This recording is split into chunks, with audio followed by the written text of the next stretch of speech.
பெண் வந்து துர்கைன்னு ஒரு அவதாரம் எடுத்து அவங்க வந்து பாத்தீங்கன்னாக்கா ஃபர்ஸ்ட் நாள்லேருந்து ஒவ்வொரு ஒவ்வொரு அதாவது நம்ம நவராத்திரியில வந்து பாத்தீங்கன்னா ஃபர்ஸ்ட் 3 நாட்கள் பார்வதி சக்தியாகவும், அடுத்த 3 நாட்கள் லக்ஷ்மி மகாலட்சுமியுடைய சக்தியாகவும், அடுத்த 3 நாட்கள் சரஸ்வதியுடைய சக்தியாகவும் அங்க வந்து வெளிப்படுது. அப்ப இவங்க ஒவ்வொரு நாளுக்கும் ஒவ்வொரு சக்திகள் கூடுது. அதுல உருவானவங்க தான் சப்த மாதாக்கள், சப்த கன்னிகள். இதுல இன்னொரு வகையும் இருக்கு. குலசேகர பட்டணம் சொல்லக்கூடிய இடத்துல அஷ்ட காளிகளும் உள்ள வருவாங்க.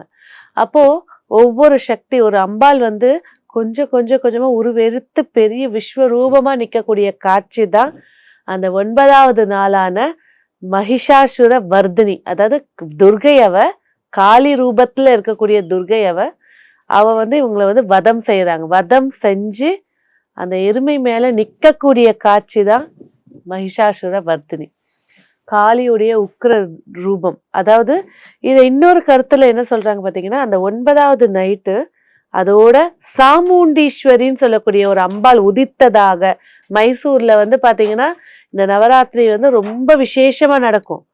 அந்த மைசூர்ன்ற பேரே வந்து பாத்தீங்கன்னா மகிஷாசுரன் ஆட்சி செய்த இடம். மகிஷாசூரன் என்ற ஊரை வந்து காலப்போக்கில் மைசூருன்னு மாத்தி பேர் வந்துருச்சு. அதுல சாமுண்டீஸ்வரிக்கு ரொம்ப விசேஷம்.